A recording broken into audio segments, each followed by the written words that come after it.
আসসালামু আলাইকুম। মারিয়া ইতির আরও একটি ব্লগে আপনাদের স্বাগতম। কেমন আছেন সবাই? আশা করি সবাই অনেক ভালো আছেন। আলহামদুলিল্লাহ আমরা অনেক ভালো আছি। আজকের এই ব্লগটা শুরু করেছি একদম কেক বানানো দিয়ে। আজকে ফারজান ঘুমানোর আগে বলেছিল ও কেক খাবে। তো আমি বলেছি ওকে যে কেক বানিয়ে দেব। সে খুব খুশি হয়ে ঘুমিয়ে গেছে, মানে বিকেলের ঘুম আর কি। তো ভাবলাম ও যেহেতু ঘুমিয়ে গেছে তো এই পর্যায়ে আমি কেকটা বানিয়ে নেই। ও ঘুমালে তখন কাজ করতে ইজি হয়, নাহলে একটু পর পরে আসবে, কোলে নিতে বলবে, অনেক ঝামেলা। তো যাই হোক, আমি ফ্রিজ থেকে ডিম বের করে রেখেছিলাম। আমি এখানে 3টা ডিম দিয়েছি হাফ কাপ চিনি, হাফ কাপ থেকে আরও কিছুটা বেশি দিয়েছি আমি। যদি আপনারা মিষ্টিটা কম খান সেক্ষেত্রে একটু কম দিতে পারেন, তবে একটু বেশি দিলে আর কি কেকের টেস্ট ভালো হয়। আর দিয়ে দিয়েছি 1/3 কাপ তেল।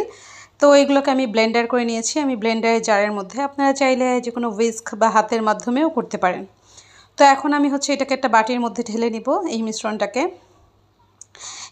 আমি একটা বাটির মধ্যে ঢেলে নিয়ে এখানে আমি একটু নাড়াচাড়া দিয়ে দেখব আমার চিনিটা গলেছে কিনা।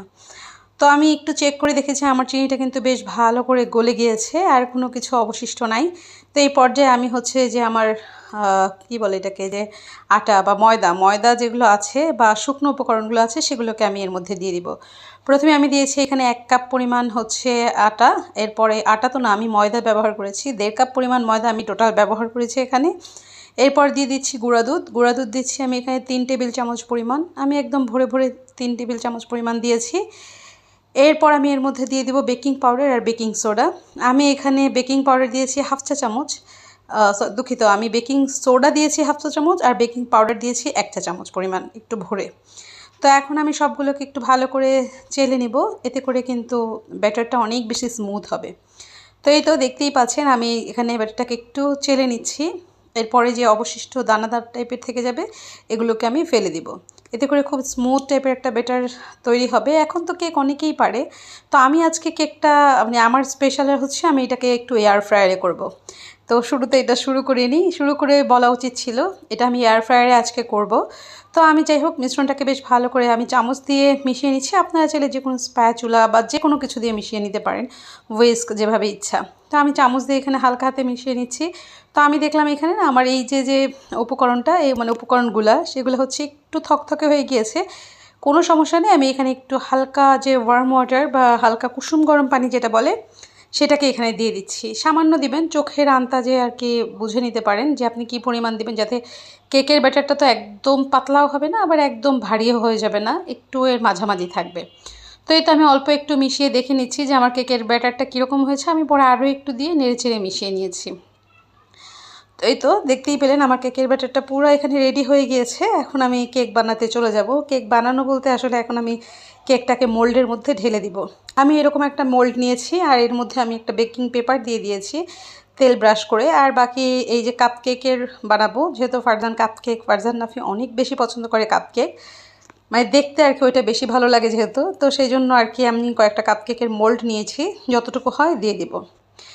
আর এই তো আমি কেকের ব্যাটারটা এখানে ঢেলে নিচ্ছি। আমি কিন্তু এটাকে পুরোপুরি ভরবো না, কিন্তু এটা ফুলেই বাকিটা ভরে যাবে। তো সেই জন্য আর কি আমি অল্পই এখানে ব্যাটার দিচ্ছি। দেখতেই পারেন আমি কতটুকু ব্যাটার দিলাম। এখন আমি এটাকে একটু ট্যাপ করে নিচ্ছি। আর বাকি গিয়ে আমি কাপ কেকের যে মোল্ড সেগুলোর মধ্যেও 3টার মধ্যে আমার হয়েছে, বেশি হয়নি। তো এই 3টাই ফুলে বড় হয়ে যাবে, সমস্যা নেই। এই 3টা হলেই হবে, 2টা হলেও হতো। 3টা হয়েছে, ভালো হয়েছে। আমি একটা খাবো, ওদের দুজনকে 2টা দিব, যেহেতু আমার কাছেও কাপ কেকটা ভালো লাগে, দেখতেও ভালো লাগে।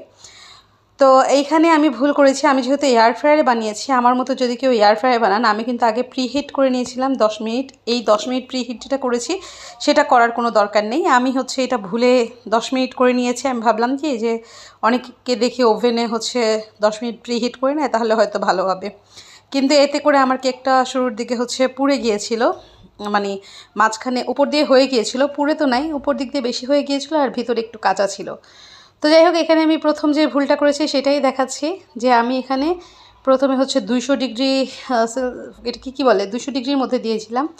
সেলসিয়াস না ফারেনহাইট আমি ঠিক বলতে পারছি না, সেলসিয়াস, হ্যাঁ 200 ডিগ্রি সেলসিয়াসে দিয়েছিলাম। তারপর গিয়ে আমি এইটা বেক করতে দিয়েছিলাম 45 মিনিটসের মতো সময় নিয়ে। কিন্তু এখানে আমার ভুল হয়ে গিয়েছে, যার কারণে আমার এটা উপর থেকে বেশ ভালো করে হয়ে গিয়েছিল, কিন্তু ভিতরে কাঁচা ছিল। কাপকেকগুলোরও সেম অবস্থা। এই যে দেখতেই পাচ্ছেন কাপকেকগুলো ফুলে বড় হয়েছে, কিন্তু ভিতরে একটু একটু কাঁচা মনে হচ্ছে আমার কাছে। তো আমি কি করেছি, এই পর্যায়ে উল্টে দিয়েছি। যেহেতু আমি এটা প্রথমবারের মতো এয়ার ফ্রায়ারে বানাচ্ছি, তো সেই জন্য ভুল হবে, এটাই স্বাভাবিক। তো আমি এটাকে উল্টে আবার এয়ার ফ্রায়ারে দিয়ে দিব। এই 5 মিনিটের মতো হলে মনে হয় হয়ে যাবে। খুব বেশি কাঁচা নেই কাপকেকগুলা, কিন্তু আমার যে নর্মাল পাউন্ড কেক যেটা, সেটা কিন্তু বেশ ভালোই কাঁচা ছিল ভিতরে। সেটাকেও আমি বের করে আবার উল্টে দিয়েছি। আমি তো ভয় পাচ্ছিলাম যে উল্টানো যাবে কিনা। তো যাই হোক, এই তো দেখতেই পাচ্ছেন আমি এই কাপকেকগুলোকে উল্টে দিচ্ছি।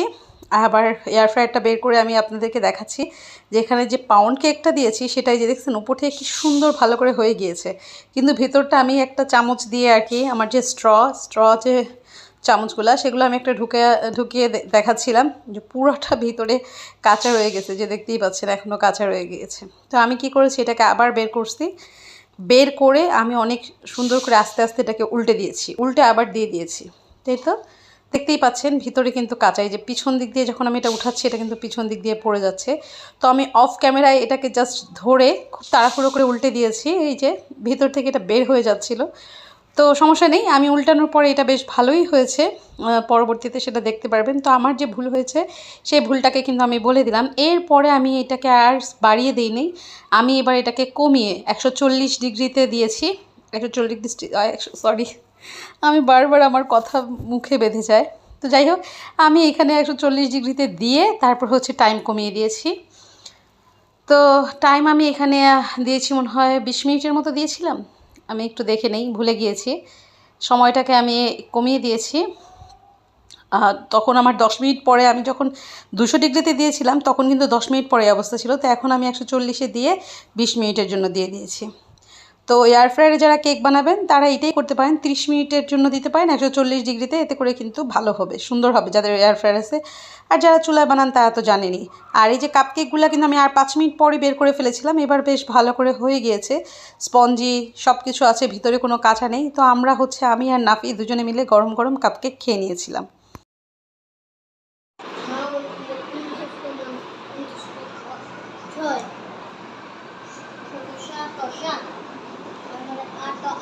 নাফি বলো, আমাদেরকে দেখে বলো কেক কেমন হয়েছে। নাফি, কাপ কেক কেমন হয়েছে? ঠিক আছে, এটা এটা খেও না, এটা ফারদানের জন্য রেখে দাও। এটা আবার খেয়ে ফেলো না। ভালো হয়েছে কেক না? অনেক মজা না অল্প মজা? সত্যি বলছো? আচ্ছা ঠিক আছে, পড়ো তুমি। আর এই তো এখানে হচ্ছে আমাদের ফারজান গাজী ঘুমাচ্ছেন, উল্টায়া পাল্টায়া সবভাবে মিলিয়ে ঘুমাচ্ছেন। এই যে ফারজানি মূলত আজকে কেকের কথা বলেছে, আর ওর জন্যই বানানো হয়েছে। তো দেখা যাক ঘুম থেকে উঠে ও কি বলে। আর এই তো 20 মিনিট পর আমি এটাকে নামিয়ে নিয়েছি। খুব সুন্দর করে ফুলে গিয়েছে এবং দেখতেই পাচ্ছেন কতটা ফুলে উপরে উঠে গিয়েছে। এবার কিন্তু সুন্দর মতো হয়ে গিয়েছে। আর নাফির কথাও তো শুনতেই পেলেন, ও বলল খুব মজা হয়েছে। আমার কাছেও বেশ ভালো লেগেছিল। এখন আমি একটা ফয়েল পেপার দিয়ে এটাকে ঢেকে রাখবো এবং অপেক্ষা করব কিছুটা ঠান্ডা হওয়া পর্যন্ত। পুরোপুরি ঠান্ডা হওয়া পর্যন্ত মনে হয় আমি অপেক্ষা করতে পারবো না, এর আগেই হয়তো আমি কেটে ফেলবো। আর এই তো এখানে হচ্ছে আমি গরুর মাংসটা ভিজিয়ে নিয়েছি। এখানে হচ্ছে এই যে 1 কেজির মতো মাংস আছে। এটা হচ্ছে আগে একটু ছুটুক, এটা ছোটার পরে একটু কাবাব বানাবো, স্বামী কাবাব। যেহেতু রাফির নাস্তা সব শেষ হয়ে গিয়েছে, তো আজকে ভাবছিলাম যে কিছু নাস্তাও বানিয়ে রাখবো। আর এই যে এখানে হচ্ছে বুটের ডাল, আমি বুটের ডাল দিয়েই স্বামী কাবাবটা বানাই। তো এখানে হচ্ছে এই ধরেন 2 কাপের একটু কম আছে, এই 1.5 কাপের মতো আর কি বুটের ডালটা আছে। আর এখানে 1 কেজি গরুর মাংস আছে। তো এখানে এই যে চর্বিটা, আমি এরকম যে একটু চর্বি আছে এগুলোকে আমি একটু বাদ দিয়ে দিব, শুধু এরকম এরকম আর কি মাংসগুলো নিয়ে নিব। তারপরে হচ্ছে এটা দিয়ে স্বামী কাবাব বানাবো। এতে করে কিন্তু স্বামী কাবাবের টেস্ট ভালো হয়। আর আমি স্বামী কাবাব কখনো ব্লেন্ডার করি না, গরুর মাংস দিয়ে তো আরও না। আমি সবসময় চেষ্টা করি একটা ডাল ঘুটনির সাহায্যে, যখন সেদ্ধ হয়ে যায় একটা ডাল ঘুটনির সাহায্যে এটাকে একটু ইয়া করে নিতে, এতে করে আঁশ যে ভাবটা সেটা থেকে যায় এবং সেভাবে কিন্তু স্বামী কাবাব বেশি মজা লাগে। তো এই দেখতেই পাচ্ছেন এটা কিন্তু পিছন সাইডটা ছিল, অর্থাৎ পরে যেটা আমি ঘুরিয়ে দিয়েছি এটাও কিন্তু খুব সুন্দর করে, আমার কথা মুখে বেঁধে যায়, এটাও কিন্তু খুব সুন্দর করে ফুলে উঠেছে। আর আমি এখান দিয়ে একটু মাঝখান দিয়ে কেটে দেখেছিলাম আর কি কেমন হয়েছে। তো আলহামদুলিল্লাহ হয়ে গিয়েছে মোটামুটি সব সুন্দর। তো চলেন আজকে এই কেকটা কাটতে কাটতেই হচ্ছে ভিডিওটা শেষ করব। কেমন হয়েছে একটু দেখি। তো এই জন্য আর কি কেটেই ফেললাম, পরে যদি হয় একটু ওই যে যেটা আর কি ইয়া আছে এটা তো স্পঞ্জি হবে, যে মানে নরম হবে জিনিসটা, তো সেই জন্য আর কি আমি একটু কেটে রেখে দিই, পরে যদি নরম হয় তবে মানে মন মানছে না, বেহায়া মন আমার, মনে হচ্ছে যে একটু গরম গরম কেক খাই। গরম গরম কেক খাওয়া কিন্তু মজাই আলাদা, তো সেই জন্য আমি একটু কেটেই ফেললাম। তো আমি যেই ভুলগুলা করেছি সেগুলো তো বললামই, আপনারা যখন বানাবেন এই যে দেখেন দেখতেই পাচ্ছেন ওটা কিন্তু খুব সুন্দর হয়েছে। হ্যাঁ, যে স্পঞ্জি যদি বলি, দেখতে পাচ্ছেন মোটামুটি স্পঞ্জি হয়েছে। তবে আমি যে ভুলগুলো করেছি এই ভুলগুলো আপনারা না করার চেষ্টা করবেন, আমার মনে হয় তাহলে জিনিসটা আরও বেশি ভালো হবে। টেস্ট আলহামদুলিল্লাহ, টেস্ট অনেক মজা ছিল। আর এটা কিন্তু ঠান্ডা হলে আরও বেশি স্পঞ্জ হবে। আমি তো আগেই বললাম আমার মন আর মানছে না, এই জন্য আমি কেটে ফেলেছি। আর আমি কিন্তু চাইলে এই ভুলগুলো আপনাদের সাথে না বললে না পারতাম, কিন্তু আমার কথা, ভুল থেকেই আমরা অনেক কিছু শিখি। তো যাতে আমরা এই ভুল থেকে আর কোনো আর কি আরও ভালো করে শিখতে পারি, তো সেই জন্য আমার কথা বেঁধে আসতেছে। তো ঠিক আছে, আজকে এখান থেকেই বিদায় নিব, আর দেখা হবে পরবর্তী অন্য কোনো ভিডিওতে। ততদিন পর্যন্ত আপনারা ভালো থাকবেন, সুস্থ থাকবেন, আর হ্যাঁ অবশ্যই আমাদের জন্য দোয়া করবেন। আমরাও কিন্তু আপনাদের জন্য দোয়া করি। আল্লাহ হাফেজ, আজ আর বাড়াবো না।